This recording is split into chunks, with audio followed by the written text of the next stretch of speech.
ಋಷಿಕರ್ತುಭ್ಯೋ ವಂಶ ಋಷಿಭ್ಯೋ ನಮೋ ಮಹಾಭ್ಯೋ ನಮೋ ಗುರುಭ್ಯಃ. ಓಂ ಶಾಂತಿ ಶಾಂತಿ ಶಾಂತಿ. 17ನೇ ಮಂತ್ರದಿಂದ ನೋಡ್ಬೇಕು. 17ನೇ ಮಂತ್ರ ಅದ್ರದ್ದು ಓದಿ. ಪ್ರವೃತ್ತಿಗೆ ಕಾರಣವಾಗಿರುವ ಕಾಮ. ನಮ್ಗೆಲ್ಲ ಯಾವುದು ಕೆಲಸ ಮಾಡೋಂಗ್ ಮಾಡ್ತಾ ಇದೆ, ನಮ್ಮನ್ನ ತೊಡಗಿಸ್ತಾ ಇರೋದು ಯಾವುದು ಅಂತ, ಕಾಮನೆ ಅಂತ. ಇದು ಮೊದಲು ಆತ್ಮನೇ ಆಗಿತ್ತು, ಆತ್ಮನೊಬ್ಬನೇ ಆಗಿತ್ತು. ಅಂದ್ರೆ ಇದು ಪ್ರಜಾಪತಿನ ಹೇಳ್ತಾ ಇದೆಯಾ ಆತ್ಮನೊಬ್ಬನೇ ಅಂತ? ಓದಿ ಮುಂದೆ ಗೊತ್ತಾಗುತ್ತೆ, ಭಾಷೆದಲ್ಲಿ ಗೊತ್ತಾಗುತ್ತೆ. ಅವನು ಕಾಮಿಸಿದನೇನೆಂದರೆ ನನಗೆ ಹೆಂಡತಿಯಾಗಬೇಕು, ಆಗ ಪ್ರಜೆಯಾಗುವೆನು. ಇನ್ನು ನನಗೆ ವಿತ್ತವಾಗಬೇಕು, ಆಗ ಕರ್ಮವನ್ನು ಮಾಡುವೆನು. ಇಷ್ಟೇ ಕಾಮವು. ಇಚ್ಛಿಸಿದರೂ ಇದಕ್ಕಿಂತ ಹೆಚ್ಚಾಗಿ ಪಡೆದುಕೊಳ್ಳಲಾರನು. ಅವನು ಆತ್ಮನೊಬ್ಬನೇ ಇತ್ತು ಮೊದ್ಲು. ಅವನು ಏನಪ್ಪ ಕಾಮಿಸಿದ ಮಾಡಿಸ್ಬೇಕಾಗಿಲ್ಲ, ಓದ್ಕೊಂಡೋಗಿ ಸಾಕು. ಭಾಷೆ ಬೇಕಾದ್ರೆ ಅದನ್ನ ಹೇಳಿ ಅಷ್ಟೇ. ಸರಿ. ಆದ್ದರಿಂದ ಈಗಲೂ ಕೂಡ ಒಬ್ಬನೇ ಆಗಿದ್ದರೆ ನನಗೆ ಹೆಂಡತಿಯಾಗಬೇಕು, ಆಗ ಹುಟ್ಟುವೆನು. ಇನ್ನು ನನಗೆ ವಿತ್ತವಾಗಬೇಕು, ಆಗ ಕರ್ಮವನ್ನು ಮಾಡುವೆನು ಎಂದು ಕಾಮಿಸುತ್ತಾನೆ. ಅವನು ಎಲ್ಲಿಯವರೆಗೆ ಇವುಗಳಲ್ಲಿ ಒಂದೊಂದನ್ನು ಪಡೆದುಕೊಳ್ಳುವುದಿಲ್ಲವೋ ಅಲ್ಲಿಯವರೆಗೆ ತಾನು ಅಪೂರ್ಣನೆಂದೇ ತಿಳಿದುಕೊಳ್ಳುತ್ತಾನೆ. ಅವನ ಪೂರ್ಣತ್ವವು ಹೀಗೆ: ಅವನಿಗೆ ಮನಸ್ಸೇ ಆತ್ಮವು, ವಾಕ್ಯೇ ಹೆಂಡತಿಯು, ಪ್ರಾಣವೇ ಪ್ರಜೆ, ಚಕ್ಷುಷು ಮಾನುಷವಿತ್ತವು, ಏಕೆಂದರೆ ಚಕ್ಷುಷಿನಿಂದಲೇ ಅದನ್ನು ಪಡೆದುಕೊಳ್ಳುತ್ತಾನೆ. ಶ್ರೋತ್ರವು ದೈವವಿತ್ತವು, ಏಕೆಂದರೆ ಶ್ರೋತ್ರದಿಂದಲೇ ಅದನ್ನು ಕೇಳುತ್ತಾನೆ. ಆತ್ಮವೇ ಅವನಿಗೆ ಕರ್ಮವು, ಏಕೆಂದರೆ ಆತ್ಮದಿಂದಲೇ ಕರ್ಮವನ್ನು ಮಾಡುತ್ತಾನೆ. ಈ ಪಾಂಕ್ತವು ಯಜ್ಞವು, ಪಶುವು ಪಾಂಕ್ತವು, ಪುರುಷನೂ ಪಾಂಕ್ತವು, ಈ ಏನೇನಿದೆಯೋ ಇದೆಲ್ಲವೂ ಪಾಂಕ್ತವು. ಯಾವನು ಹೀಗೆಂದು ಅರಿತುಕೊಳ್ಳುವನೋ ಅವನು ಇದೆಲ್ಲವನ್ನು ಪಡೆದುಕೊಳ್ಳುತ್ತಾನೆ. ಭಾಷ್ಯ ಭಾಗ. ಆತ್ಮೈವೇದ ಮಗ್ರ ಆಸೀತ್ ಎಂಬ ಖಂಡಿಕೆಯ ಸಂಬಂಧವೇನೆಂದರೆ, ಬ್ರಹ್ಮವನ್ನು ಅರಿತುಕೊಂಡರೆ ಕರ್ತವ್ಯತ ಬಂಧ ರೂಪವಾದ ಈ ಪಶುಭಾವದಿಂದ ಬಿಡುಗಡೆಯನ್ನು ಹೊಂದುತ್ತಾನೆ. ಬ್ರಹ್ಮನ ತಿಳ್ಕೊಂಡ್ರೆ ಅವನು ಈ ಬಿಡುಗಡೆ ಹೊಂದುತ್ತಾನೆ. ಇದಕ್ಕೆಲ್ಲ ಇವ್ರಿಗೆಲ್ಲ ಇವನೇ ಇದಾಗಿರ್ತಾನಲ್ಲ, ಅದರಿಂದ ಬಿಡುಗಡೆ ಆಗ್ತಾನೆ ಬಂಧನದಿಂದ ಅಂತ. ಈ ಜೀವನು ಪರತಂತ್ರನಂತೆ ಕರ್ಮ ಬಂಧನದ ಅಧಿಕಾರದಲ್ಲಿ ತೊಡಗುತ್ತಾನೆಯೇ ಹೊರತು ಅದರಿಂದ ಬಿಡುಗಡೆಯಾಗುವ ಉಪಾಯವಾದ ವಿದ್ಯಾಧಿಕಾರದಲ್ಲಿ ತೊಡಗುವುದಿಲ್ಲವಲ್ಲ. ಏತರಿಂದ ಪ್ರೇರಿತನಾಗಿ ಹಾಗೆ ಮಾಡುತ್ತಾನೆ. ಅವನು ಯಾವಾಗ್ಲೂ ಕರ್ಮದಲ್ಲಿ ತೊಡಗ್ತಾ ಇರ್ತಾನಲ್ಲ, ಬೇರೆಯವ್ರಿಗೆ ಅಧೀನವಾಗಿ ಪರತಂತ್ರನಂತೆ ಅಂತ ಇಲ್ಲಿ ಕ್ವಶನ್ ಮಾಡಿದ್ದಾರೆ. ಅದಕ್ಕೆ ಶಂಕೆ. ಏನಕ್ಕೆ ಅಂದ್ರೆ ಏನಕ್ಕೆ ಇವಾಗ ಪರತಂತ್ರನಾಗೇ ಇರ್ಬೇಕು ಅಂತ ಯಾಕೆ ಇಷ್ಟಪಡ್ತಾನೆ ಅವನು ಅಂತ, ಈ ಬಂಧನದಿಂದ ಬಿಡಿಸ್ಕೊಳ್ಬೇಕು ಅಂತ ಯಾಕೆ ಅವನ ಪ್ರಯತ್ನನೇ ಪಡೋದಿಲ್ಲ ಅನ್ನೋದು ಪ್ರಶ್ನೆ. ಯಾಕೆ ಅಂತದು ಪ್ರಶ್ನೆ. ಅದಕ್ಕೆ ಶಂಕೆ ಏನು ಅಂತ. ದೇವತೆಗಳು ವಿದ್ಯೆಗೆ ಹೋಗದಂತೆ ಕಾಪಾಡುತ್ತಾರೆ ಎಂದು ಹೇಳಿತ್ತಲ್ಲ, ಮೊದ್ಲು ಹೇಳಿತ್ತಲ್ಲ. ಆ ತರ ದೇವತೆಗಳು ಅವ್ರಿಗೆ ಆತ್ಮಸ್ವರೂಪ ತಿಳ್ಕೊಳಕ್ಕೆ ಅಡ್ಡಿ ಮಾಡ್ತಾರೆ ಅಂತ ಅದನ್ನ ಅನುಮಾನ ಪಟ್ಟಿದ್ದಾರೆ ಅಂತ ಹೇಳ್ಬಿಡುವುದು ಅಲ್ವಾ. ಅಂದ್ರೆ ಹಿಂದೆ ಎಲ್ಲ ಇದರಿಂದ ಇದು ಏನೋ ದೇವತೆಗಳು ಅಡ್ಡಿ ಮಾಡ್ತಾರೆ ಅಂತ ಅಂದವಾಗ ನಮ್ಗೆ ಹಂಗಾದ್ರೆ ದೇವತೆಗಳೇ ಅಡ್ಡಿ ಮಾಡಿದ್ರೆ ನಮ್ ಪ್ರಯತ್ನ ಏನಪ್ಪಾ ಅನ್ನೋ ತರ ಬಂದ್ಬಿಡುತ್ತಲ್ಲ ನಮ್ಗೆ. ಹಿಂದೆ ಎಲ್ಲ ಹಂಗೆ ಹೇಳೋದ್ರಿಂದ ಹಂಗಾಗಿ ನೋಡಿ ಆಕ್ಷೇಪ ತಗೊಂಡಿದ್ದಾರೆ ಆಚಾರ್ಯರು. ಹಂಗ ಹೇಳಿತ್ತಲ್ಲ ದೇವತೆಗಳು ಅಡ್ಡಿ ಮಾಡ್ತಾರೆ ಅಂತ, ಅದಕ್ಕೋಸ್ಕರ ವಿದ್ಯೆಗೆ ಬರಲ್ಲ ಅಂತ. ಹಾಗಿದ್ದಾಗ ನಮ್ಗೆ ಎಲ್ಲಾರ್ಗು ತುಂಬಾ ಒಂದು ಅನುಕೂಲ ಅವಾಗ ಅಲ್ವಾ. ಅದಕ್ಕೆ ಹಾಗೆ ಅಂತ ಹೇಳಿ ಮುಂದೆ. ಪರಿಹಾರ ನಿಜ ಹೇಳಿದೆ, ಆದರೆ ಕರ್ಮಾಧಿಕಾರದಿಂದ ತಮಗೆ ವಿಷಯರಾದವರನ್ನೇ ಆ ದೇವತೆಗಳು ಕಾಪಾಡುತ್ತಾರೆ. ಹೀಗಲ್ಲದಿದ್ದರೆ ಮಾಡಿದ ಕರ್ಮದ ಫಲವು ಬರುವುದು, ಮಾಡಿದ್ದರ ಫಲವು ನಾಶವಾಗುವುದು ಎಂದಾದೀತು. ಅಂದ್ರೆ ಈ ದೇವತೆಗಳಿಗೆ ಕರ್ಮದ ಅಧಿಕಾರ ಆ ದೇವತೆಗಳನ್ನ ನಾವು ಮಾಡ್ತಾ ಇದ್ರೆ ಅವರು ಕಾಪಾಡ್ತಾ ಇರ್ತಾರೆ ನಮ್ಮನ್ನ ಅಂತ. ಅದೇನೇನು ಕರ್ಮಗಳು ಮಾಡ್ತೀವಲ್ಲ ಅದ್ ಕರ್ಮ ತಕ್ಕನಾಗೆ ಅವ್ರು ಅದನ್ನ ಕಾಪಾಡ್ತಾ ಇರ್ತಾರೆ, ಕೊಡ್ತಾ ಇರ್ತಾರೆ. ನಾವು ಅವ್ರಿಗೆ ಆವಿರ್ಭಾವವನ್ನು ಕೊಡ್ತಾ ಇರೋದು, ನಾವು ನಮ್ ಸ್ವೀಕರಿಸ್ತಾ ಇರೋದು, ಇದೆಲ್ಲ ಮಾಡ್ತಾರೆ ಹೊರತು ಮಾಡಿದ್ದರ ಫಲ ನಾಶವಾಗುವುದು ಅಂತ ಆಗೋಗ್ಬಿಡ್ತೈತೆ. ಹಂಗೆ ಅವ್ರೇನಾದ್ರು ಅಡ್ಡಿ ಮಾಡ್ತಾರೆ ಅಂದ್ರೆ ನಾವು ಮಾಡಿರೋದಕ್ಕೆ ಫಲ ನಾಶ ಆಗೋಗುತ್ತೆ ಅಂತ ಹೇಳ್ತೇವೆ. ಅಷ್ಟೇ ಏನೇ ಮಾಡಿದ್ರು ಸುಮ್ಮನೆ ನಮ್ಗೆ ಯಾವ್ದಕ್ಕೂ ಇವಾಗ ಸೂತ್ರ ಇದೆಯಲ್ಲ, ಪುಣ್ಯದಿಂದ ಸುಖ, ಪಾಪದಿಂದ ದುಃಖ ಅನ್ನೋದೆಲ್ಲ ಹೊರಟೆ ಹೋಗ್ಬಿಡುತ್ತೆ ಅಂತ, ನಾಶ ಆಗ್ಬೇಕಾಯ್ತು ಅಷ್ಟೇ ಹೊರತು ಅಸಾಧಾರಣವಾದ ಅಧಿಕಾರವನ್ನು ಪಡೆದುಕೊಳ್ಳದಿರುವ ಸಾಮಾನ್ಯ ಪುರುಷ ಮಾತ್ರನನ್ನು ಹಾಗೆ ಕಾಪಾಡುವುದಿಲ್ಲ. ಆದ್ದರಿಂದ ಯಾವುದರಿಂದ ಪ್ರೇರಿತನಾಗಿ ಪರಾಧೀನನೇ ಆಗಿ ಸ್ವಲೋಕವನ್ನು ಬಿಟ್ಟು ಬಹಿರ್ಮುಖನಾಗುತ್ತಾನೋ ಅಂಥದ್ದೊಂದು ಇರಬೇಕು. ಆ ಥರದವನು ಯಾವಾಗ್ಲೂ ಅವನು ಆತ್ಮಸ್ವರೂಪ ಬಿಟ್ಟು ಬೇರೆ ಕರ್ಮಕ್ಕೆ ಅಧಿಕಾರಿಯಾಗಿ ಮಾಡ್ತಾ ಇರ್ತಾನಲ್ಲ, ಪರತಂತ್ರವಾಗಿ ಪಶುಭಾವದಿಂದ, ಅವನ್ಗೆ ಅದು ಹೊಂದುತ್ತೆ ಅಂತ ಹೇಳ್ತಾ ಇದ್ದಾರೆ. ಅದೇ ಇವಾಗ ನಮ್ಗೆ ಯಾರು ಅನುಕೂಲರಾಗಿರ್ತಾರಲ್ಲ ಮನೆಯಲ್ಲಿ, ಅವ್ರ ಅನುಕೂಲರಾಗಿದ್ರೆ ಅವ್ರಿಗೆ ನಾವು ಋಣಿಗಳಾಗಿರ್ತೀವಿ, ಅದೆಲ್ಲ ಇರುತ್ತೆ. ಯಾರು ಏನು ಬೇಡವೇ ಬೇಡ ಸುಮ್ಮನೆ ಕಲ್ಲಿದ್ದಂಗಿದ್ರೆ ಏನ್ ಪ್ರಯೋಜನ ಆಗುತ್ತೆ ಅಂದ್ರೆ, ಇವಾಗ ಲೌಕಿಕ ಕರ್ಮಗಳನ್ನ ಮಾಡೋರ್ನ ದೇವತೆಗಳಿಗೆ ಅವ್ರಿಗೇನಾಗ್ಬೇಕು ಅದರಿಂದ. ಹಾಗಾಗಿ ಅದ್ರೊಳಗೆ ಇವ್ರ ಇಂಟರ್ಫರೆನ್ಸ್ ಏನು ಇರೋದೇ ಇಲ್ಲ ಅಂತ. ಶಂಕೆ. ಮತ್ತೆ ಅವಿದ್ಯೆಯೇ ಅದಲ್ಲವೇ, ಅವಿದ್ಯಾವಂತನಲ್ಲವೇ ಬಹಿರ್ಮುಖನಾಗಿ ಪ್ರವರ್ತಿಸುತ್ತಾನೆ. ಯಾರಿಗೆ ಇದು ವಿದ್ಯೆ ಇರಲ್ವೋ, ಅವಿದ್ಯೆ ಇರುತ್ತೋ, ಅದರಿಂದ ಅವನು ಆ ತರ ಬಹಿರ್ಮುಖ, ಹೊರಗಡೆಯಿಂದ ಅವನು ಬಹಿರ್ಮುಖನಾಗಿ ಪ್ರವರ್ತಿಸ್ತಾ ಇರ್ತಾನೆ ಅಂತ. ಅಂದ್ರೆ ಇದು ಅವಿದ್ಯೆ ಅಲ್ವಾ ಇದಕ್ಕೆ ಕಾರಣ ಅಂತ, ಏನ್ ಕಾರಣ ಅಂತ ಬಂದಿದ್ದಲ್ಲ. ಹಾಗಾದ್ರೆ ಅವಿದ್ಯೆ ಅಲ್ವಾ ಇದಕ್ಕೆ, ಅವಿದ್ಯೆ ಆಗಿರೋದ್ನ ತಾನೇ ಬಹಿರ್ಮುಖ ಪ್ರವರ್ತಿಸ್ತಾನೆ ಅಂತ ಶಂಕೆ ಬಂದಿತ್ತು. ಅದಕ್ಕೆ ಆಚಾರ್ಯ ಹೇಳ್ತಾರೆ ಅದು ಪ್ರವರ್ತಕವಲ್ಲವೇ ಅಲ್ಲ, ಏಕೆಂದ್ರೆ ಅದು ವಸ್ತು ಸ್ವರೂಪವನ್ನು ಮುಚ್ಚುವ ಸ್ವಭಾವದ್ದು. ಅಂದ್ರೆ ಅವಿದ್ಯೆ ಅದು ಆತ್ಮ ಸ್ವರೂಪನ ಮುಚ್ಚುತ್ತೆ ಅದಷ್ಟೇ ಅಂತ. ಅಂದ್ರೆ ಅದಕ್ ಮಾಡೋದಕ್ಕೆ ನಾವು ಹೋಗ್ತಿವಲ್ಲ, ಅದು ಪ್ರವರ್ತಕ. ತೊಡಗಿಸೋದು ಅವಿದ್ಯೆ ತೊಡಗಿಸೋದಲ್ಲ ಅದು ಅಂತ. ತಪ್ಪು ತಿಳಕ್ಕೆ ತೊಡಗಿಸೋದಿಲ್ಲ. ಆದ್ರೆ ಏನು ಅಂತಂದ್ರೆ ಮುಚ್ಚುವ ಸ್ವಭಾವದ್ದು ಅಂತಂದ್ರೆ ಏನು, ಆತ್ಮ ಜ್ಞಾನವನ್ನ ಮರೆ ಮಾಡ್ಬಿಟ್ಟಿರುತ್ತೆ ಅಂತಂದ್ರೆ ಏನೋ ಮರೆ ಆಗಿರುತ್ತೆ ಅಂತ ಅಲ್ಲ, ಇರೋ ಸ್ವರೂಪನ ತಿಳ್ಕೊಳ್ದೇ ಇರೋ ತರ ಮಾಡಿದೆ ತಪ್ಪು ತಿಳ್ಬೇಕೆ ಅಂತ ಅಷ್ಟೇ. ಒಂದು ಉದಾಹರಣೆ ಕೊಡ್ತಾರೆ, ಕೂಡ್ರೆ ಹೇಗೆ ಮುಂತಾದವುಗಳಲ್ಲಿ ಬೀಳುವುದಕ್ಕೆ ಕಾರಣವಾಗಿರುತ್ತದೆಯೋ ಹಾಗೆ ಅದು ಪ್ರವರ್ತಕ ಬೀಜವೇನೂ ಆಗಬಹುದು. ಅದು ಬೀಜ ಆಗುತ್ತೆ ಅಂದ್ರೆ ಅದು ಮೂಲ ಅಂದ್ರೆ ಇದು ಅದು ಬೀಜ ಆಗ್ಬೋದು, ಆದ್ರೆ ಅದೇ ನೇರಾಗಿ ಪ್ರವರ್ತಕವಲ್ಲ ಅಂತ. ಹಾಗಾದ್ರೆ ಯಾವ್ದದು ಅನ್ನೋದು ಪ್ರಶ್ನೆ. ಹಾಗಾದರೆ ಪ್ರವೃತ್ತಿಗೆ ಹೇತುವಾಗಿರುವುದಲ್ಲ ಅದು ಯಾವುದು ಹೇಳಿರಿ. ಉತ್ತರ, ಅದನ್ನು ಇಲ್ಲಿ ಶ್ರುತಿಯಲ್ಲಿ ಹೇಳಿರುತ್ತದೆ. ಅದೇ ಏಷಣೆ ಕಾಮ. ಅದೇ ಭಗವದ್ಗೀತೆನಲ್ಲಿ ಹೇಳಿದಲ್ಲ, ಕಾಮ ಏಷ ಕ್ರೋಧ ಏಷ ರಜೋಗುಣ ಸಮುದ್ಭವ ಅಂತ. ಅದು ಇದು ಯಾವ ಪ್ರಶ್ನೆಗೆ ಉತ್ತರ ಕೊಡೋದು, ಕಾಮೇಶ ಕ್ರೋಧೇಶ ರಜೋಗುಣ ಸಮುದ್ಭವ ಅಂತ ಇಲ್ಲಿ ಈ ಪ್ರಶ್ನೆ ಹಾಕೊಂಡಿದಾರಲ್ಲ, ಭಗವದ್ಗೀತೆಯಲ್ಲಿ ಬರಂತ ಯಾವ ಪ್ರಶ್ನೆ ಅದು ಅರ್ಜುನನ ಮೂಲಕ ಹಾಕ್ಸೋದು. ಯಾಕೆ ಇಲ್ದೇ ಇದ್ರು ಯಾರು ಬಲಾದಿವ ನಿಯೋಜಯಸಿ ಅಂತೇನೋ ಕೇಳ್ತಾನಲ್ಲ, ಶ್ಲೋಕ ಹೇಳ್ಬೇಕು ಸರ್. ಇನ್ನು ಶ್ಲೋಕ ಕಷ್ಟ ಬರ್ತಾ ಇದೆ, ಆದ್ರೆ ಪರವಾಗಿಲ್ಲ ಮೊದ್ಲಿಗಿಂತ. ಪರವಾಗಿಲ್ಲ. ನೀವ್ ಹೇಳ್ತೀರಾ? ಅಲ್ಲಲ್ಲ ಇವಾಗ ಹೇಳಿದ ಕಾಮೇಶ ಕ್ರೋಧೇಶ ರಜೋಗುಣ ಸಮುದ್ಭವ ಅಂತ ಹೇಳಿದ್ರಲ್ಲ, ಅದಕ್ಕೇನ್ ಪ್ರಶ್ನೆ? ಅಥಕೇನ ಪ್ರಯುಕ್ತೋ ಯಂ ಪಾಪಂ ಚರಿತಿ ಪುರುಷ ಅವಿಚ್ಛನ್ನಪಿ ವಾಸನೆಯ ಬಲಾದಿವ ನಿಯೋಜಿತ. ಏನದರ್ಥ? ಎಳೆದು ಬಿಡುತ್ತೆ, ನಮ್ಮನ್ನ ಬಿಡೋದಿಲ್ಲ. ಅಲ್ಲ, ಅಥಕೇನ ಪ್ರಯುಕ್ತೋ ಯಂ ಪಾಪಂ ಚರಿತಿ ಪುರುಷ ಅಂತಂದ್ರೆ ಯಾವ್ದದು? ಪ್ರಯುಕ್ತ ಎಂ ಪಾಪದಲ್ಲಿ ದುಡುಗಿಸ್ತಾ ಇರುತ್ತೆ. ಅವಿಚ್ಛಿನ್ನಪಿ ವಾಸನೆ ಅನಿಚ್ಛಿನ್ನಪಿ ವಾಸನೆ ಏನಂಗಂದ್ರೆ ಬೇಡ ಅಂತ ಇಷ್ಟ ಇಲ್ಲದೆ ಇದ್ರು ಕೂಡ ಬಲಾದೇವಿನ ವಿಜೇತ ಅಂತ. ಯಾರಿಗೂ ಏನ್ ಪಾಪ ಮಾಡ್ಬೇಕು ಅಂತ ಏನ್ ಇಷ್ಟ ಇರಲ್ಲ, ಆದ್ರೂ ಬಲಾದೇವಿನ ವಿಜೇತ ಅಂತ ಯಾವ್ದದು ಅಂತ ಕೇಳೋದು. ಹೇಳಿ ಮುಂದುವರಿಸಿ. ಸ್ವಾಭಾವಿಕವಾದ ಅವಿದ್ಯೆಯಲ್ಲಿರುವ ಬಾಲರು ಹೊರಗಿನ ಕಾಮಗಳನ್ನು ಹಿಂಬಾಲಿಸಿಕೊಂಡು ಹೋಗುತ್ತಾರೆ.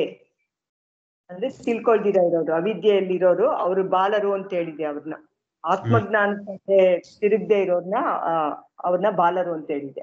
ಕಾಟಕ ಸ್ಥಿತಿಯಲ್ಲಿದೆ. ಇದೇ ಕಾಮವು ಇದೇ ಕ್ರೋಧವು ಎಂದು ಮುಂತಾಗಿ ಸ್ಮೃತಿಯಲ್ಲಿಯೂ ಇದೆ. ಕಾಮ ಏಷ ಕ್ರೋಧ ಏಷ ಅದೇ ಅದನ್ನ ಹೇಳಿರೋದು.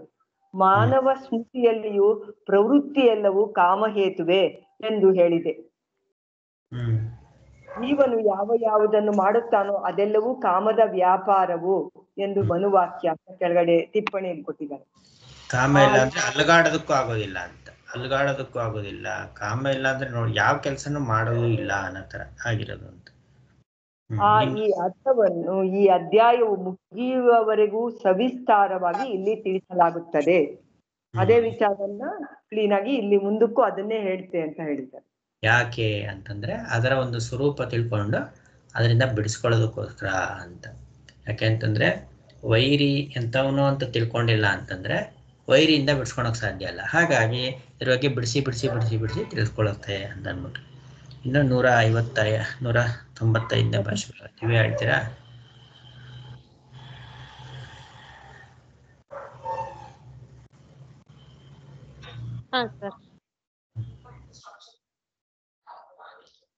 ಆತ್ಮ ಏವ ಇದಮಗ್ರೆ ಆಸೀತ್ ಅಂದ್ರೆ ಮೊದಲು ಆತ್ಮನೇ ಆಗಿತ್ತು. ಆತ್ಮ ಏವ ಸ್ವಾಭಾವಿಕ ಅವಿದ್ವಾನ್ ಕಾರ್ಯಕರಣ ಸಂಗಾತ ಲಕ್ಷಣ ವರ್ಣಿ ಅಗ್ರೆ ಪ್ರಾರಬ್ಧ ಸಂಬಂಧಾತ್ ಆತ್ಮ ಇತಿ ಅಭಿಧೀಯತೆ. ಅಂದ್ರೆ ಸ್ವಾಭಾವಿಕವಾಗಿನೇ ಅವಿದ್ಯಾವಂತನಾದವನ್ ಏನಾಗ್ತಾನೆ ಅಂದ್ರೆ ಕಾರ್ಯಕರಣ ಸಂಗಾತದಲ್ಲಿ ಇರ್ತಾನೆ ಅವನು. ಸೊ ಇದ್ರಲ್ಲಿ ಆತ್ಮ ಅಂತ ಇಲ್ಲಿ ಕರ್ದಿರೋದು ಅಂದ್ರೆ ಫಸ್ಟ್ ಯಾರಿರ್ತಾರೋ ಅಂದ್ರೆ ಬ್ರಹ್ಮಚರ್ಯ ಆಶ್ರಮದಲ್ಲಿ ಇರ್ತಾರಲ್ಲ ಅವ್ರನ್ನ. ಅವನಿಗೆ ಅಲ್ಲ, ಆತ್ಮೈವೇದ ಮಗ್ರ ಆಸೀತ್ ಅಂದ್ರೆ ಆತ್ಮ ಅಂತ ಯಾವ್ದನ್ನ ಕರೆದಿರೋದು ಅಂತ ಆಚಾರ್ಯ ಹೇಳ್ತಾ ಇದ್ದಾರೆ. ಯಾವ್ದನ್ನ ಅಂತಂದ್ರೆ ಇವನ್ನ ಕಾರ್ಯಕರಣ ಸಂಗಾತದಿಂದ ಕೂತ್ಕೊಂಡಿರುವಂತ ಶರೀರಿಯನ್ನ ಅಂತ. ಅಂದ್ರೆ ಮೊದಲಿಗೆ ಬ್ರಹ್ಮಚಾರಿಯನ್ನ ಅಂತ. ಏನು ಸಂಬಂಧ ಇಲ್ದಿರ ಅಂತ ಬ್ರಹ್ಮಚಾರಿ.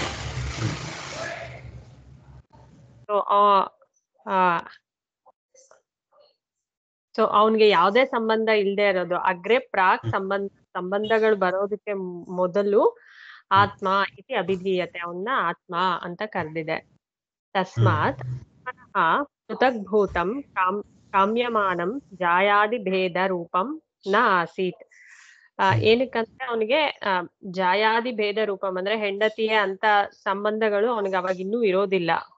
ಅದಕ್ಕೆ ಅವನಿಗೆ ಅವಾಗ ನ ಆಸೀತ್ ಯಾವ್ದು ಇರೋದಿಲ್ಲ. ಅದಕ್ಕೆ ಅವನ್ನ ಆತ್ಮ ಅಂತ ಕರೆದಿದೆ. ಸಹ ಏವ ಏಕ ಆಸೀತ್, ಅವನು ಒಬ್ನೇ ಇರ್ತಾನೆ. ಜಾಯಾದಿ ಏಷಣ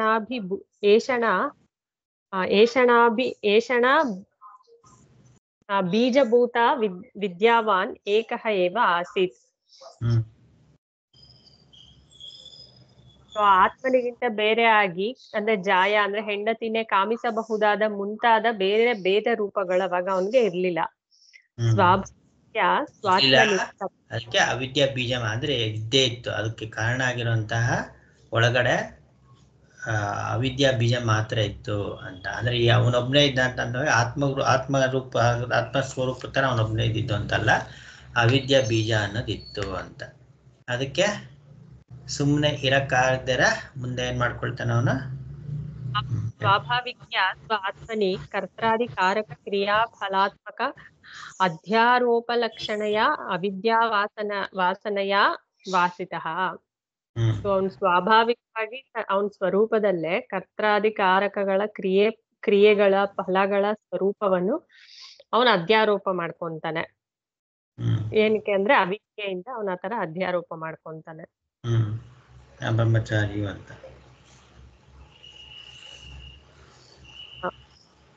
ಸಹ ಕಾಮಯತ ಕಾಮಿತವಾನ್ ಕಥಂ, ಅವನು ಕಾಮಿಸ್ತಾನೆ. ಏನ್ ಕಾಮಿಸ್ತಾನೆ, ಹೇಗೆ ಅಂತ ಯಾಕೆ ಆಚಾರ್ಯ ಸ್ವಾಮಿಗಳು ಯಾಕೆ ಬೋರ್ಡಲ್ಲಿ ಕೊಟ್ಟಿದ್ರೆ ಅಂತಂದ್ರೆ, ಅವನು ಅನಾದಿ ಅನದ್ಯೋ ನೈಸರ್ಗಿಕೋ ಅಧ್ಯಾಸ ಅಂತ ಆಚಾರ್ಯರು ಹೇಳಿದಾರಲ್ಲ ಅಧ್ಯಾಸ ಪಕ್ಷದಲ್ಲಿ. ಹಾಗೆ ಅನಾದಿಯಾಗಿ ಇರೋದ್ರಿಂದಲೇ ಅವನು ಕಾಮಿಸ್ತಾನೆ ಅಂತ. ಒಬ್ಬನೇ ಇದ್ರೆ ಅವನೇನು ಕಾಮಿಸೋದಿಲ್ಲ. ಒಳಗಡೆ ಅದು ಅನಾದಿಯಾಗಿ ಆ ಒಂದು ತಪ್ಪು ತಿಳುವಳಿಕೆ ರೂಪವಾದಂತ ಅವಿದ್ಯೆ ಇರೋವರೆಗೂ ಕೂಡ ಅದು ಬಿಡೋದಿಲ್ಲ ನಮ್ಮನ್ನ. ಪರಿಹಾರ ಅದೊಂದೇ, ಆತ್ಮಜ್ಞಾನ ಒಂದೇ ಪರಿಹಾರ. ಆತ್ಮಜ್ಞಾನ ಮಾಡ್ಕೊಂಡಿಲ್ಲ ಅಂತಂದ್ರೆ ಏನೇನೇ ಮಾಡ್ಕೊಂಡ್ರು ಕೂಡ ಈ ಒಂದು ಬಯಕೆ ಅನ್ನೋದು ಹೋಗೋದಿಲ್ಲ ಅಂತ. ಮುಂದುವರ್ಸಿ.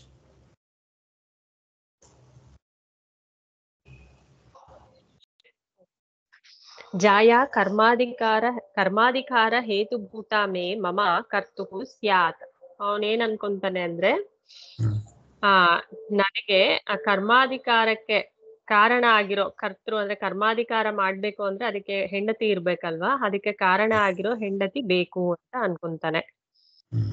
ತಯಾ ವಿನ ಅಹಂ ಅನಧಿಕೃತ ಏವ ಕರ್ಮಣಿ, ಅವಳಿಲ್ದೆ ನಾನು ಕರ್ಮ ಮಾಡೋದಿಕ್ಕೆ ಅನಧಿಕಾರಿ ಆಗಿರ್ತೀನಿ ಅಂತ ಅನ್ಕೊಂತಾರೆ.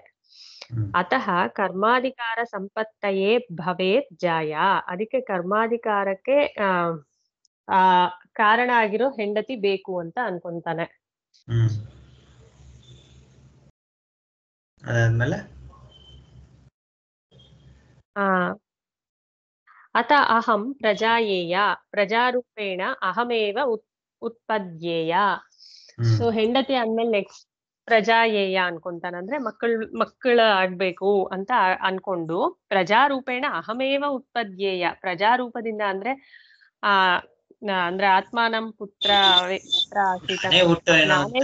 ನನಗೆ ಪ್ರಜೆ ಆಗುತ್ತೆ ಅನ್ನೋದಂತ ನಾನೇ ಹುಟ್ಟುವೆನು ಅಂತ. ನಾನು ಹುಟ್ಟಿರೋದು ಕೂಡ ಇದರಿಂದಲೇ, ಎಲ್ಲ ನಾನು ಹುಟ್ಟುವೆನು ಅಂತಂದ್ರೆ ಅದೇ ಪ್ರಜಾ ಸಂತತಿ ಆಗುವುದು ಕೂಡ ಈ ಕರ್ಮಕ್ಕಾಗಿ, ನಾನ್ ಬಂದಿರೋದು ಕೂಡ ಈ ಕರ್ಮಕ್ಕಾಗಿ ಅಂತ, ನಾನು ಹುಟ್ಟುವೆನು ಅಂತ ಅಲ್ಲೂ ಸೇರ್ಸ್ಕೊಂಡು ಹೇಳಿದೆ. ಅಥ ವಿತ್ತಂ ಮೇ ಸ್ಯಾತ್ ಕರ್ಮ ಸಾಧನಂ ಗವಾದಿ ಲಕ್ಷಣಂ. ಇವಾಗ ಕರ್ಮ ಸಾಧನಕ್ಕೆ ಲಕ್ಷಣವಾಗಿ ಗವಾದಿ ಲಕ್ಷಣಂ ಅಂದ್ರೆ ಹಸು ಗೋವುಗಳೇ ಅಂದ್ರೆ ಪಶುಗಳು ಮುಂತಾದ ವಿತ್ತ ದುಡ್ಡು ಬೇಕು ಅಂತ ಅನ್ಕೊಂತಾನೆ. ಅತ ಅಹಂ ಅಭ್ಯುದಯ ನಿಶ್ರೇಯಸ ಸಾಧನಂ ಕರ್ಮ ಕುರ್ವೀಯ.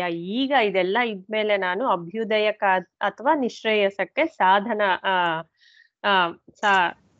ಕರ್ಮ ಮಾಡ್ತೀನಿ, ಸಾಧನ ರೂಪವಾಗಿ ಕರ್ಮ ಮಾಡ್ತೀನಿ ಇದನ್ನ ಉಪಯೋಗಿಸ್ಕೊಂಡು ಅಂತ ಅನ್ಕೊಂತಾನೆ. ಏನ ಅಹಂ ಅನೃಣೀ ಭೂತ್ವ ಅಂದ್ರೆ ನಾನೆಲ್ಲಾ ಋಣಗಳನ್ನು ತೀರ್ಸ್ಕೊಂಡು ದೇವಾದೀನಾಂ ಲೋಕಾನ್ ಪ್ರಾಪ್ನುಯಾಂ ತತ್ ಕರ್ಮ ಕುರ್ವೀಯ. ಈಗ ಅದ್ರಿಂದ ನಾನು ಕರ್ಮಗಳನ್ನ ಮಾಡಿ ಅನೃಣೀ ಆಗ್ತೀನಿ ಅಂದ್ರೆ ಯಾವ ಋಣಗಳು ಇಲ್ದವನು ಆಗಿ ಆವಾಗ ದೇವತೆಗಳ ಲೋಕಗಳನ್ನೆಲ್ಲ ಪಡಿತೀನಿ, ಅದಕ್ಕೋಸ್ಕರ ಕರ್ಮ ಮಾಡ್ತೀನಿ ಅಂತ ಅನ್ಕೊಂತಾನೆ. ಕಾಮ್ಯಾನಿ ಚ ಪುತ್ರ ವಿತ್ತ ಸ್ವರ್ಗಾದಿ ಸಾಧನಾನಿ. ಸೊ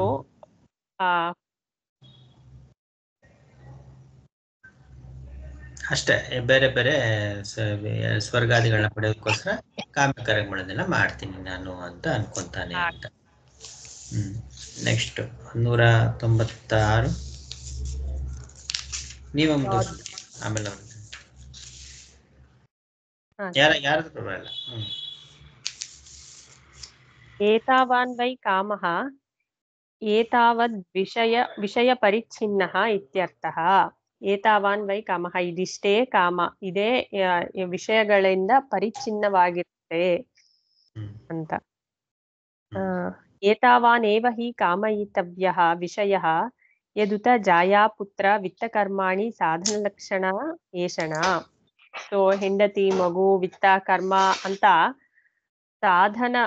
ಸಾಧನ ರೂಪವಾದ ಕಾಮಗಳಂದ್ರೆ ಇದೆಲ್ಲ ಇದ್ರೆ ಸಾಧ್ಯ ರೂಪವಾದ ಕಾಮಗಳನ್ನ ಪಡ್ಕೊಳ್ಳೋದಿಕ್ಕೆ ಸಾಧನ ರೂಪವಾದ ಕಾಮಗಳನ್ನ ಫಸ್ಟ್ ಬೇಕು ಅಂತ ಇಚ್ಛೆ ಪಡ್ತಾನೆ. ಅದಾದ್ಮೇಲೆ ಲೋಕಾಶ್ಚ ತ್ರಯಃ ಮನುಷ್ಯ ಲೋಕಃ ಪಿತೃಲೋಕಃ ದೇವಲೋಕಃ ಇತಿ ಫಲಾಭೂತ ಸಾಧನ ಏಷಣಯಾಃ ಚ ಅಸ್ಯಾಹ.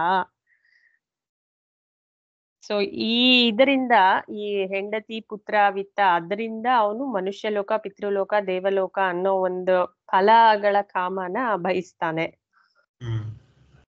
ತದರ್ಥ ಹಿ ಜಾಯಾ ಪುತ್ರ ವಿತ್ತ ಕರ್ಮಲಕ್ಷಣ ಸಾಧನ ಏಷಣ. ಅದಕ್ಕೋಸ್ಕರ ಇದೆಲ್ಲ ಅವನ್ಗೆ ಸಾಧನವಾಗಿ ಬೇಕಾಗುತ್ತೆ. ತಸ್ಮಾತ್ ಸ ಏವ ಏಕಾ ಏಷಣ ಯಾ ಲೋಕೈಷಣ. ಆದ್ದರಿಂದ ಲೋಕೈಷಣೆ ಅಂತ ಇದೆಯಲ್ಲ ಅದೊಂದೇ ನಿಜವಾಗ್ಲೂ ಏಷಣೆ, ಅದೊಂದೇ ನಿಜವಾದ ಏಷಣೆ ಅಂತ. ಅಂದ್ರೆ ಅವ್ನ್ ಲೋಕಗಳನ್ನ ಪಡೆಯೋದಕ್ಕೋಸ್ಕರ ಇದನ್ನೆಲ್ಲ ಪಡಿತಾನೆ, ಅವನ್ ಮೇನ್ ಆಸೆ ಲೋಕಗಳು ಬೇಕು ಅಂತ. ಏಕಾ ಏಷಣ ಸಾಧನಾಪೇಕ್ಷಾ ಇತಿ ದ್ವಿಧ. ಸೊ ಒಂದೇ ಏಷಣೆ ಆಗಿದ್ದು ಅದೊಂದೇ ಆಗಿದ್ರುನು ಎರಡು ಬಗೆಯಾಗಿದೆ, ಎರಡು ರೀತಿಯಿಂದ ಕಾಣುತ್ತೆ ಅದು. ಅತಃ ಅವಧಾರಯಿಷ್ಯತಿ ಉಭೇ ಹಿ ಏತೇ ಏಷಣೆ ಏವ ಇತಿ. ಇನ್ನು ಮುಂದೆ ಬರುತ್ತೆ ಈ ಎರಡೂ ಕೂಡ ಏಷಣಗಳೇ ಅಂತ ಹೇಳಲಾಗುತ್ತದೆ. ಅಂದ್ರೆ ಇನ್ನು ಮುಂದಿನ 3ನೇ ಅಧ್ಯಾಯದಲ್ಲೇ ಬರುತ್ತೆ, 3ನೇ ಖಂಡಿಕೆಯಲ್ಲೇ. ಫಲಾರ್ಥತ್ವಾತ್ ಸರ್ವಾರಂಭಸ್ಯ ಲೋಕೈಷಣ ಅರ್ಥಪ್ರಾಪ್ತ ಉಕ್ತ ಏವ ಇತಿ ಏತಾವಾನ್ ಏವ ಕಾಮಃ ಇತಿ ತದ್ಧೀಯತೆ.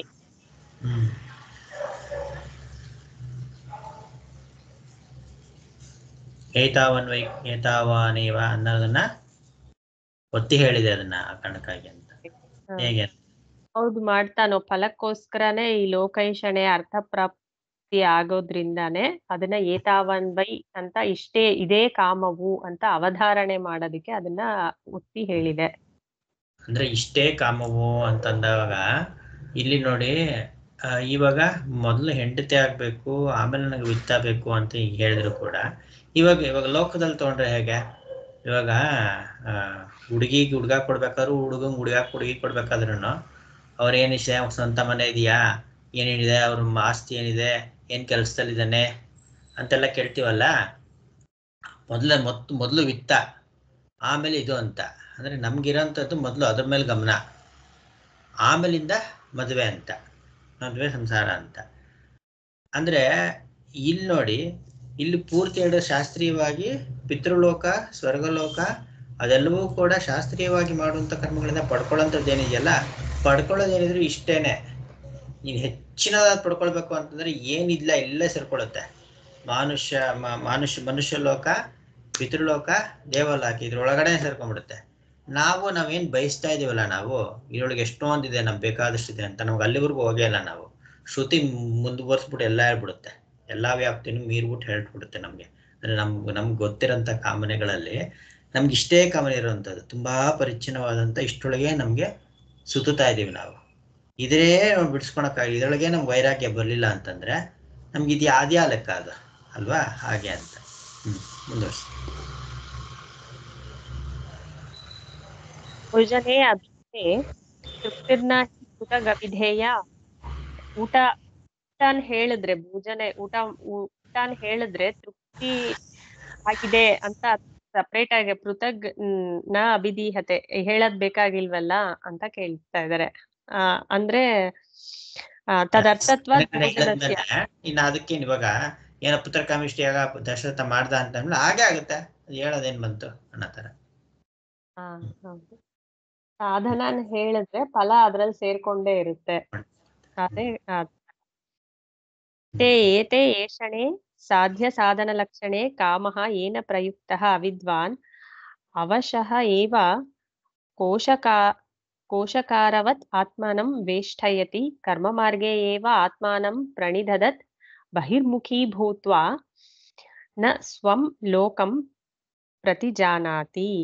ಸೊ ಈ ಸಾಧ್ಯ ಸಾಧನ ರೂಪ ಆಗಿರೋ ಏಷಣೆಗಳಂದ್ರೆ ಅದೇ ಕಾಮಗಳು. ಇದನ್ನ ಪಡೆಯೋದಕ್ಕೋಸ್ಕರನೇ ಪ್ರೇರಿತನಾಗಿ ಅವನು ಅವಿದ್ವಾನ್ ಅವಶಃ ಏವ ಅಂದ್ರೆ ಖಂಡಿತವಾಗ್ಲೇ ಅವಿದ್ವಾನ್ ಪರವಶನಾಗಿ ಏನ್ ಮಾಡ್ತಾನೆ, ಕೋಶಕಾರವತ್ ಆತ್ಮಾನಂ ವೇಷ್ಟಯತಿ. ಅಂದ್ರೆ ಓಕೆ, ರೇಷ್ಮೆಯ ಹುಳು ಅಂತೆ ತನ್ನ ಸುತ್ತಲೂ ಕೋಶಕಾರವತ್ ಅಂದ್ರೆ ಒಂದು ಬಲೆಯನ್ನು ಹಾಕೊಂಡಂಗ ಅವನೇ ಹಾಕೊಂಡು ಕರ್ಮ ಮಾರ್ಗ ಏವ ಆತ್ಮಾನಂ ಪ್ರಣಿದದತ್ ಕರ್ಮ ಮಾರ್ಗದಲ್ಲೇ ಅವನ್ನ ತೊಡಗಿಸ್ಕೊಂಡು ಬಹಿರ್ಮುಖನೇ ಹಾಗೆ ಇರ್ತಾನೆ ಅವನು. ಸೊ ಅವನ ಸ್ವಲೋಕಂ ಅಂದ್ರೆ ಅವನ ನಿಜವಾದ ಲೋಕನ ನ ಪ್ರತಿಜಾನಾತಿ, ಅವನ ನಿಜವಾದ ಸ್ವರೂಪನ ಅಥವಾ ಅವನ ನಿಜವಾದ ಲೋಕನ ತಿಳ್ಕೊಳ್ಳೋದಿಲ್ಲ ಅವನು.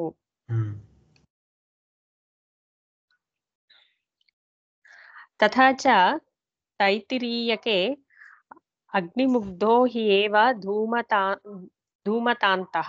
ಆದ್ದರಿಂದನೇ ತೈತರೀಯದಲ್ಲಿ ಹೇಳಿದೆ, ಮುಗ್ಧನಾಗಿ ಧೂಮತಾಂತನಾಗಿ ತನ್ನ ಲೋಕವನ್ನು ಅರಿತುಕೊಳ್ಳದೆ ಇರುವನು ಎಂದು. ಅಗ್ನಿ ಪ್ರಯುಕ್ತವಾದ ಕರ್ಮದಲ್ಲಿದ್ದುಕೊಂಡಿರುವ ಮೋಹದ ಕಾರಣದಿಂದ ಧೂಮತ್ವವೇ ಕೊನೆ ಎಂದು ಭಾವಿಸಿದವನಿಗೆ ಎಂದರ್ಥ. ಕರ್ಮಿಗಳು ಧೂಮ ಮಾರ್ಗದಿಂದ ಹೋಗುವುದರಿಂದ ಆತ್ಮಲೋಕವನ್ನು ಅರಿಯರು ಎಂದು ಭಾವ. ಅಂದ್ರೆ ಅವನು ಅದು ಏನಾದ್ರೂ ಪಡ್ಕೊಳ್ಳೋದಕ್ಕೋಸ್ಕರ ಅಂತಾನೆ ಅಗ್ನಿ ಕಾರ್ಯ ಆ ತರದ್ದು ಅಂದ್ರೆ ಹೋಮಗಳು ಅಂದ್ರೆ ಅವನ ಆಸೆ ಪೂರೈಸ್ಕೊಳ್ಳೋಕೆ ಅಂತಾನೆ ಮಾಡ್ಕೊಂತಾ ಇರ್ತಾನೆ ಅವನು ಅಂತ ಅವನ ನಿಜವಾದ ಅದ್ರೊಳಗೇನೆ ಇರ್ತಾನೆ ಅಂತ ಮಹಾಭಾರತದಲ್ಲಿ ಒಂದು ಋಷಿಗಳ ಉಲ್ಲೇಖ ಬರುತ್ತೆ. ಅಲ್ಲಿ ಋಷಿಗಳು ಅವ್ರ ಶರೀರ ಪೂರ್ತಿ ಕಪ್ಪಗಾಗ್ಬಿಟ್ಟಿತ್ತು ಅಂತ, ಅಂದ್ರೆ ಅಷ್ಟೊಂದು ಯಜ್ಞಗಳು ಮಾಡಿಸ್ತಾ ಇದ್ರು ಅವರು ಅಂತ ಧೂಮ್ರಿಂದ. ಹಂಗೆ ಅದ್ರೊಳಗೇನೆ ಇರ್ತಾನೆ ಅವನು, ಅರಿತುಕೊಳ್ಳದೆ ಬೇರೆ ಯಾರಿಗೂ ಬೇಕಾಗಿಲ್ಲ ಅಂತ, ಇದ್ರೊಳಗೇನೆ ತುಂಬಾ ಚೆನ್ನಾಗಿಲ್ಲ ಅಂತ ಅನ್ಕೊಂಡಿರ್ತಾನೆ ಅಂತ. ನೆಕ್ಸ್ಟ್ ಕಥಂ ಪುನಃ ಏತಾವತ್ವಂ ಅವಧಾರ್ಯತೆ ಕಾಮಾನಾಂ ಅನಂತತ್ವಾತ್ ಅನಂತ ಹಿ ಕಾಮಾಹ ಇತಿ ಏತದಾಶಂಕ್ಯ ಹೇತುಮಾಹ. ಕಾಮಗಳು ಅನಂತತ್ವಾತ್ ಅನಂತವಾಗಿದೆ, ಇದಿಷ್ಟು ಕಾಮ ಅಂತ ಅವಧಾರಣೆ ಮಾಡಿದ್ದು ಹೇಗೆ ಸರಿ, ಕಾಮಗಳು ಅನಂತವಲ್ಲವೇ ಎಂಬುದನ್ನು ಶಂಕಿಸಿ ಅದಕ್ಕೆ ಶ್ರುತಿನೇ ಇದಕ್ಕೆ ಕಾರಣ ಹೇಳ್ತಾ ಇದೆ. ಅಂದ್ರೆ ಕಾಮ ಅನಂತ ಅಂತ ಶ್ರುತಿನೇ ಶಂಕಿಸಿ ಹೇಳ್ತಾ ಇದೆ ಅಂತನಾ? ಹೌದು.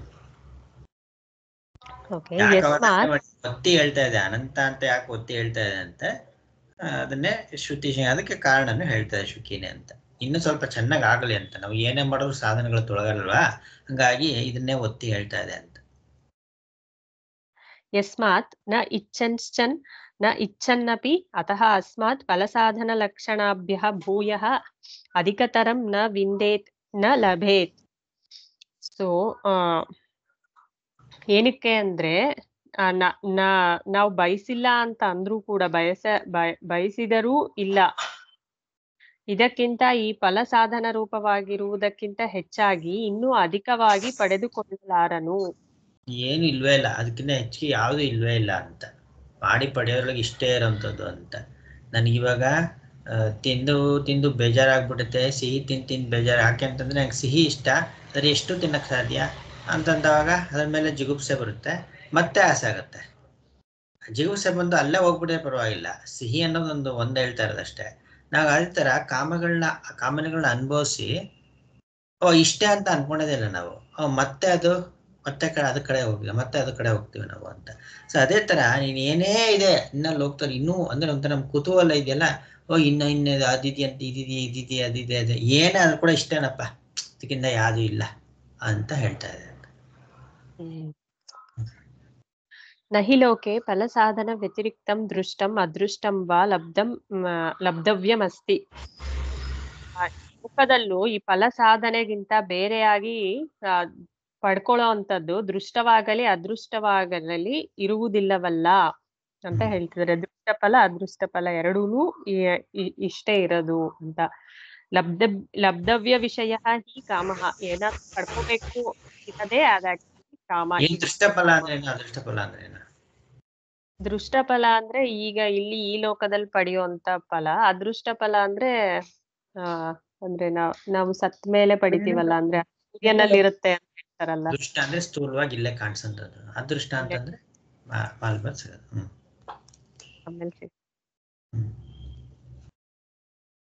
ತಸ್ಯ ಚ ಏತದ್ ವ್ಯತಿರೇಕೇಣ ಅಭಾವಾತ್ ಯುಕ್ತಂ ವಕ್ತುಂ ಏತಾವಾನ್ ವೈ ಕಾಮಃ ಇತಿ.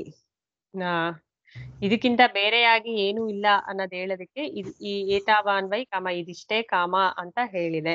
ಏತದುಕ್ತಂ ಭವತಿ, ಇಷ್ಟನ್ನು ಹೇಳ್ದಂತ ಆಗಿದೆ. ದೃಷ್ಟಾರ್ಥಂ ಅದೃಷ್ಟಾರ್ಥಂ ವಾ ಸಾಧ್ಯ ಸಾಧನ ಲಕ್ಷಣಂ ಅವಿದ್ಯಾವತ್ ಪುರುಷಾಧಿಕಾರ ವಿಷಯಂ ಏಷಣಾದ್ವಯಂ ಕಾಮಃ.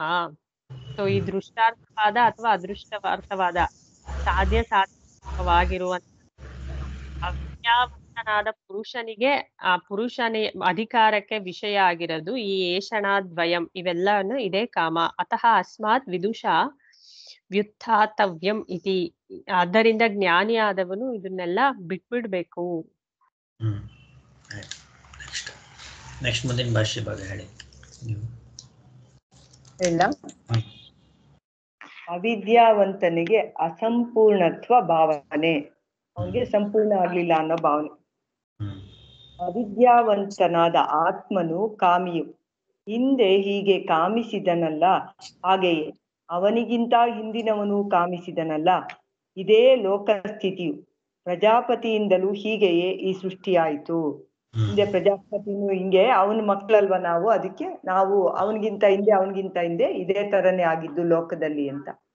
ಇವಾಗ ನಮ್ಗೆ ಮಗು ಆಗಿರ್ತೀವಿ, ಆಮೇಲೆ ಇನ್ನೊಬ್ಬಕ್ಕೆ ಬರುತ್ತೆ,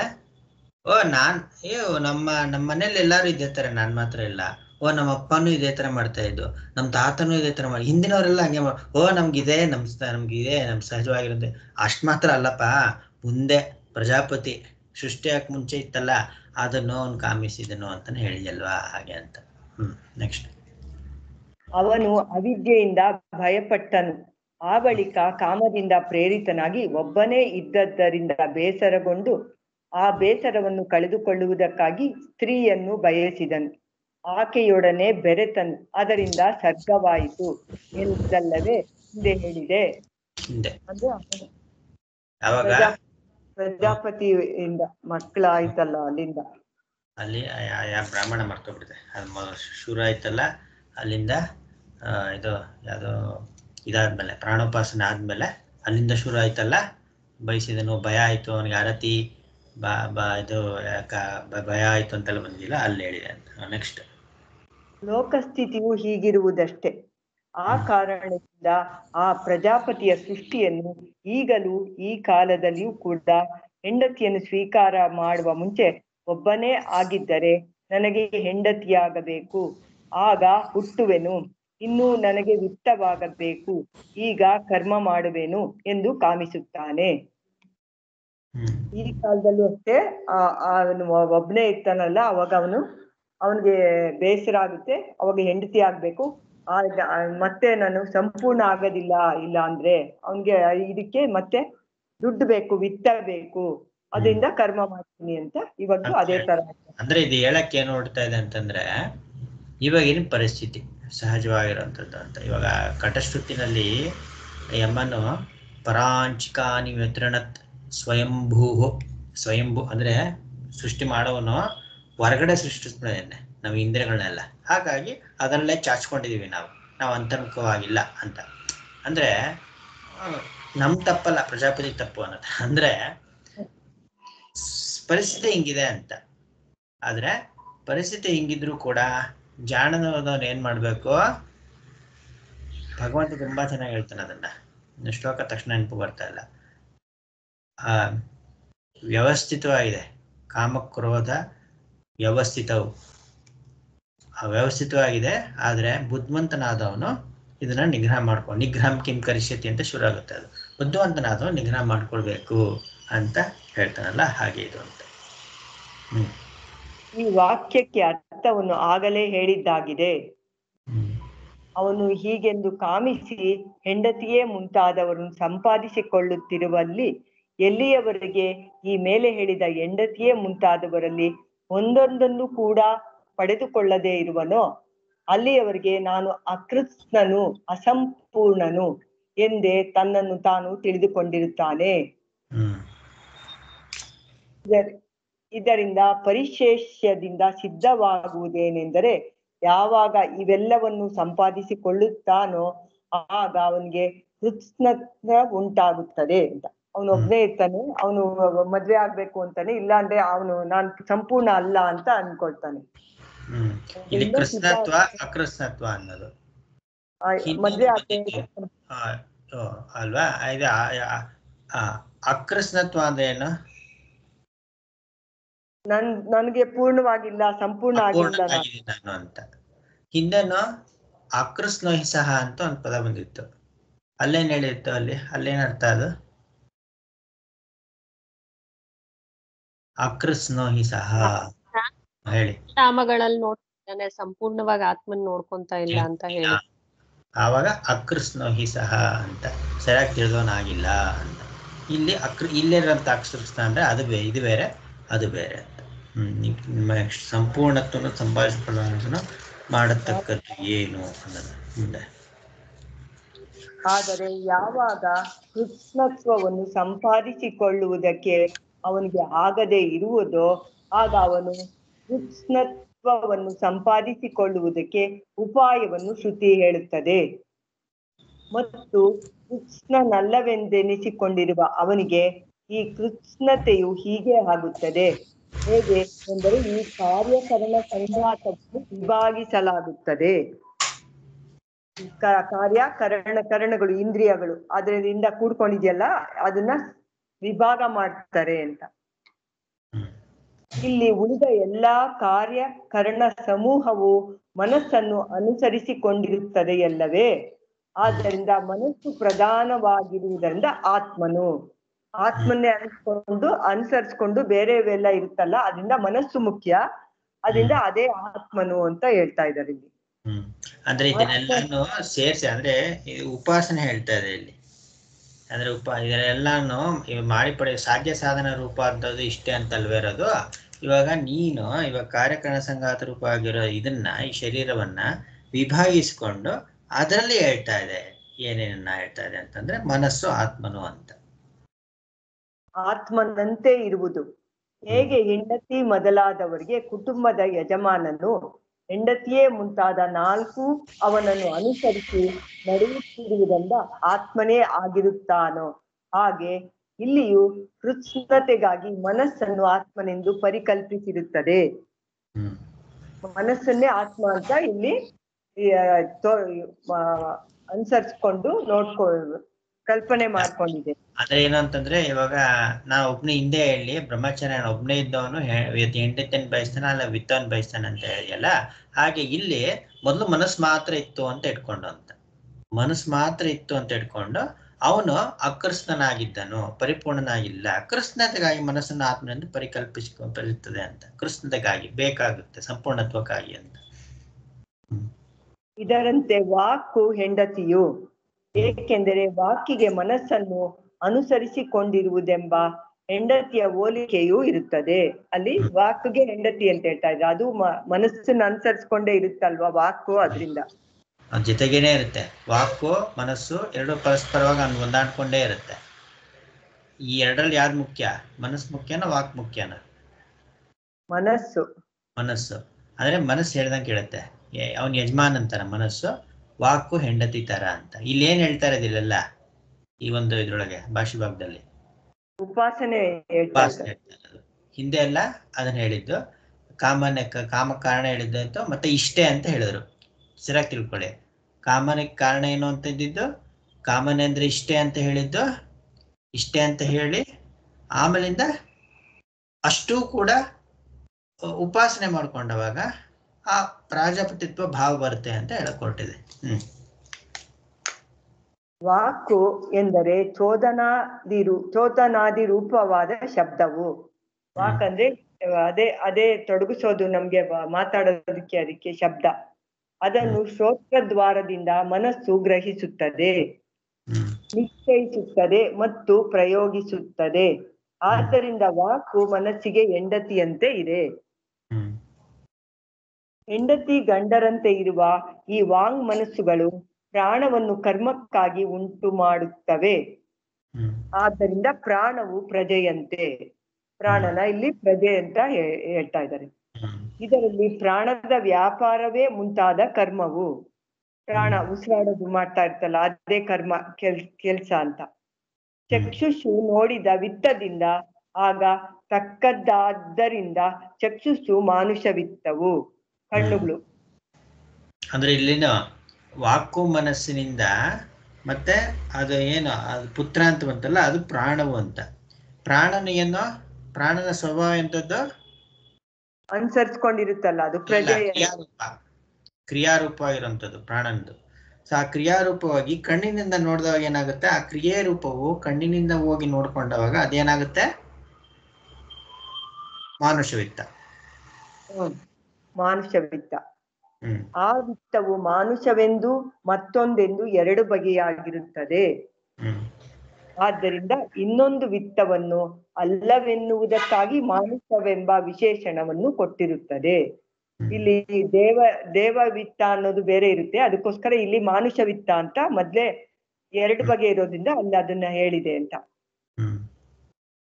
ಮನುಷ್ಯ ಸಂಬಂಧಿಯಾದ ಕರ್ಮ ಸಾಧನವಾದ ಗವಾದಿ ವಿತ್ತವು ಚಕ್ಷುರಿಂದ್ರಿಯಕ್ಕೆ ತಿಳಿಯ ಬರತಕ್ಕದ್ದಾಗಿಯೇ ಕರ್ಮ ಸಾಧನವಾಗಿರುತ್ತದೆ. ಅಂದ್ರೆ ಈ ಮನುಷ್ಯ ಸಂಬಂಧವಾಗಿರುವಂತ ಕರ್ಮ ಮಾಡ್ತಾನಲ್ಲ, ಅದಕ್ಕೆ ಗವಾದಿ ವಿತ್ತವು ಅಂದ್ರೆ ಗೋವುಗಳು. ಅದು ಚಕ್ಷುರಿಂದ್ರಿಯಕ್ಕೆ, ಕಣ್ಣಿಗೆ ಗೊತ್ತಾಗುವಂಥದ್ದು. ಅದು ಕರ್ಮ ಸಾಧನ, ಕಣ್ಣಿಂದ ನೋಡಿ ತಿಳ್ಕೊಳ್ಳುವಂಥದ್ದು. ಆದ್ದರಿಂದ ಚಕ್ಷುಷು ಆ ವಿತ್ತದ ಸ್ಥಾನದಲ್ಲಿರುತ್ತದೆ, ಕಣ್ಣು ಅದ್ರ ಸ್ಥಾನದಲ್ಲಿ ಇರ್ತೈತೆ. ಆ ಸಂಬಂಧವಿರುವುದರಿಂದ ಚಕ್ಷುಷು ಮಾನುಷ ವಿತ್ತವು. ಅದರಿಂದ ನೋಡ್ತಾ ಇರ್ತೀವಲ್ಲ, ಅದು ಮಾನುಷ ವಿತ್ತನೆ ಅದು. ಏಕೆಂದರೆ ಚಕ್ಷುಷಿನಿಂದಲೇ ಆ ಮಾನುಷ ವಿತ್ತವನ್ನು ಪಡೆದುಕೊಳ್ಳುತ್ತಾನೆ, ಅಂದ್ರೆ ಗವಾದಿಗಳನ್ನು ಕಂಡುಕೊಳ್ಳುತ್ತಾನೆ ಎಂದು ಅರ್ಥ. ಕಣ್ಣಿಂದನೇ ಗೋವುಗಳನ್ನೆಲ್ಲ ಮಾಡ್ಕೊಳ್ತಾನೆ ಅವನು.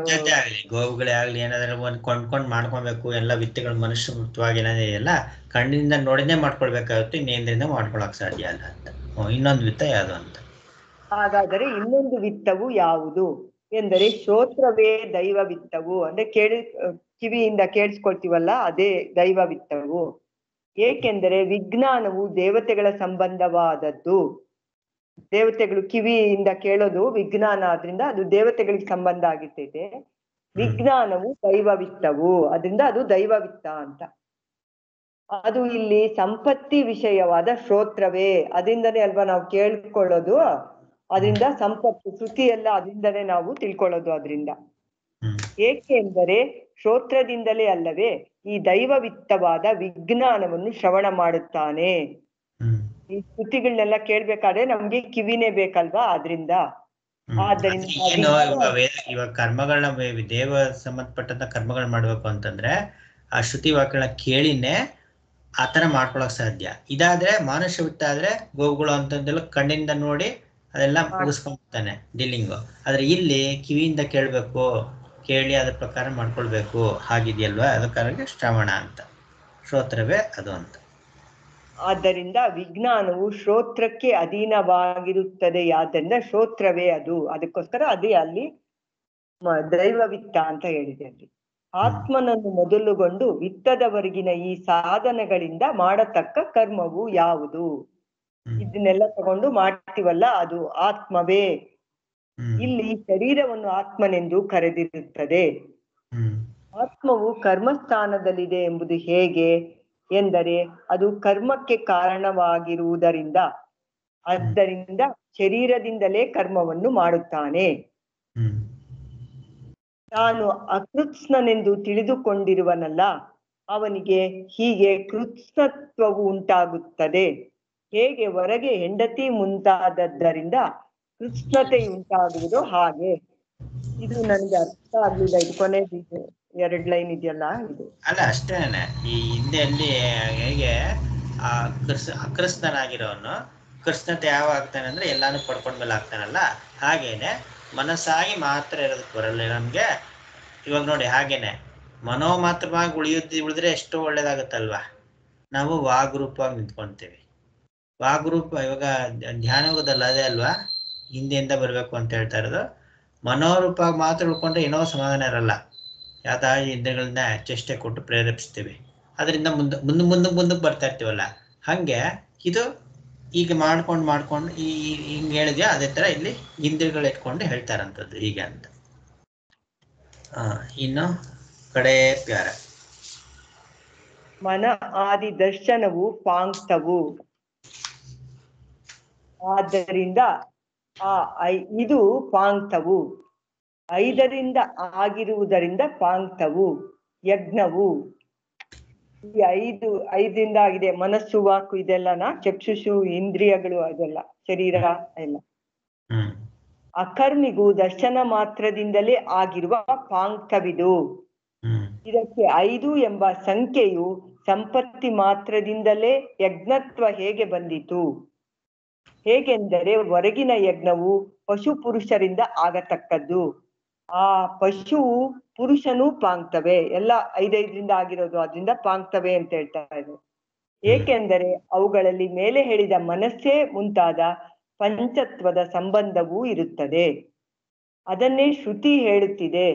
ಗವಾದಿ ಪಶುವು ಪಾಂಕ್ತವು, ಪುರುಷನೂ ಪಾಂಕ್ತವು. ಪುರುಷನು ಪಶುವೇ ಆಗಿರುತ್ತಾನಾದರೂ ಇವನು ಕರ್ಮದಲ್ಲಿ ಅಧಿಕೃತನಾಗಿರುತ್ತಾನೆಂಬುದು ಇವನಲ್ಲಿ ವಿಶೇಷವು. ಆದ್ದರಿಂದ ಪುರುಷನು ಎಂದು ಬೇರೆಯಾಗಿ ಹೇಳಿದೆ. ಹೆಚ್ಚು ಹೇಳಿದ್ದರಿಂದೇನು? ಇದೆಲ್ಲವೂ ಕರ್ಮ ಸಾಧನವು, ಅಂದ್ರೆ ಕರ್ಮ ಫಲವು. ಇಲ್ಲಿ ಏನೇನಿದೆಯೋ ಅದೆಲ್ಲವೂ ಪಾಂಕ್ತವೇ. ಹೀಗೆ ಯಾವನು ತಾನು ಪಾಂಕ್ತನೆಂದು ಯಜ್ಞವೆಂದು ಸಂಪಾದನೆ ಮಾಡಿಕೊಳ್ಳುತ್ತಾನೋ, ಯಾವನು ಹೀಗೆಂದು ಉಪಾಸನೆ ಮಾಡುತ್ತಾನೋ, ಅವನು ಇದೆಲ್ಲವನ್ನು ಹೀಗೆಂದು ಜಗದಾತ್ಮನಾಗಿ ಪಡೆದುಕೊಳ್ಳುತ್ತಾನೆ. ಹಿರಣ್ಯ ಗರ್ಭ ಜಗದಾತ್ಮನಾಗಿ ಅಂದ್ರೆ ಹಿರಣ್ಯ ಗರ್ಭನಾಗಿ ಎಲ್ಲ ಅವನೇ. ಇಲ್ಲಿ ನೋಡಿ ವಾರ್ತಿಕ ಚೆನ್ನಾಗಿ ಹೇಳ್ತಾ ಇದಾರೆ. ಯಜ್ಞವು ಪಾಂಕ್ತ ಕರ್ಮದಿಂದ ಆದದ್ದು. ಯಜ್ಞ ಆಗುವಂಥದ್ದು ಪಾಂಕ್ತ ಅಂದ್ರೆ ಯಾವ್ದು ಹೇಳಿ ಇವಾಗ? ಮನಸ್ಸು, ವಾಕು, ಶರೀರ, ಶಕ್ತಿ, ವಾಕು, ಪ್ರಾಣ. ಮನಸ್ಸು, ವಾಕು, ಪ್ರಾಣ, ದೈವವಿತ್ತ, ಮಾನುಷವಿತ್ತ, ಇಷ್ಟೇ. ಈ ಎಲ್ಲ ಪಾಂಕ್ತವು. ಇದು ಯಜ್ಞವು ಪಾಂಕ್ತದಿಂದ ಆದದ್ದು. ಯಜ್ಞ ಆಗುವಂಥದ್ದು ಪಾಂಕ್ತದಿಂದ. ಜಗತ್ತು ಯಜ್ಞದ ಕಾರ್ಯವು, ಆಯ್ತಾ? ಜಗತ್ತು ಅನ್ನೋದೇ ಯಜ್ಞದ ಕಾರ್ಯ. ಆದ್ರಿಂದ ಜಗತ್ತಲ್ಲೂ ಪಾಂಕ್ತವೆಂದು ವಾರ್ತಿಕಾರ ಹೇಳ್ತಾ ಇರೋಂಥದ್ದು. ಭಗವಂತನ ಸಹ ಇದನ್ನ ಹೇಳಿದಾನೆ. 3ನೇ ಅಧ್ಯಾಯದಲ್ಲಿ ಬರುತ್ತಲ್ಲ, ನಿತ್ಯಂ ಯಜ್ಞದಿಂದ ಇದೆಲ್ಲವೂ ಆಗಿದ್ದು, ನೀ ಯಜ್ಞದಿಂದಲೇ ಪ್ರತಿಷ್ಠಿತವಾಗಿದೆ ಇದೆಲ್ಲವೂ ಅಂತ ಅನ್ಬಿಟ್ಟು. ಹಂಗಾಗಿ ಅಂದ್ರೆ ಕರ್ಮಯೋಗವನ್ನು ಹೇಳ್ಬೇಕಾದ್ರೆ ನೀನ್ ಯಾವ ಅಧಿಕಾರನೂ ಅಲ್ಲ ನೀನ್ ಮಾಡದೇ ಇರೋದಕ್ಕೆ. ಎಲ್ಲ ನೀನು ನೀನ್ ಯಾವ ದೃಷ್ಟಿ ಇಟ್ಕೊಂಡು ಮಾಡ್ತೀಯ ಅನ್ನೋದು ಮುಖ್ಯ. ಯಜ್ಞದಲ್ಲೇ ಈ ಲೋಕವೆಲ್ಲ ನಿಂತಿರೋದೇ ಯಜ್ಞದಿಂದಲೇ ಅಂತ ಭಗವಂತ ಹೇಳ್ತಾನೆ. ಹಾಗೆ ಇದನ್ನ ಹೇಳ್ತಾ ಇರೋಂಥದ್ದು ಅಂತ. ಇವಾಗ ಇದು ನೀವೇನು ಇದು ಮಾತು ಬರ್ತಾ ಇಲ್ವಲ್ಲ, ಯಶೋಧ ಅವರು ಮತ್ತೆ ಪ್ರತಿಭಾ ಅವರು. ಏನು ನಿಮ್ಗೆ ಗೊತ್ತಾಗ್ತಾ ಇದೆಯಾ? ಇದು ಏನಾದ್ರು ಕಷ್ಟ ಆಗ್ತಾ ಇದೆಯಾ? ಗೊತ್ತಾಗ್ತಾ ಇದೀವ ಅಥವಾ ಫಾಲೋ ಮಾಡಕ್ ಕಷ್ಟ ಆಗ್ತದೆ? ಏನಿದೆ? ಗೊತ್ತಾಗ್ತಾ ಇದೆ, ಕೇಳಿಸ್ಕೊತಾ ಇದೆ. ಇವರು ಯಶೋಧ ಅವರ? ನಮಸ್ತೆ ಸರ್. ನಮಸ್ತೆ. ನಾನ್ ಸ್ವಲ್ಪ ಕಂಟಿನ್ಯೂಸ್ ಆಗಿ ಇದನ್ನ ಕೇಳೋಕ್ ಆಗ್ತಾ ಇದ್ದಿಲ್ಲ ಈ ಸರ್ತಿ. ಆದ್ರೂ ಅದ ಯೂಟ್ಯೂಬ್ ಗಳಲ್ಲಿ ಮತ್ತೊಂದ್ಸತಿ ಕೇಳೋಣ ಅಂತ ಅದ ಟ್ರೈ ಮಾಡ್ತಾ ಇದ್ದೀನಿ. ಸ್ವಲ್ಪ ಸ್ಕೂಲ್ ವರ್ಕ್ ತುಂಬಾನೇ ಬ್ಯುಸಿ ಆಗಿ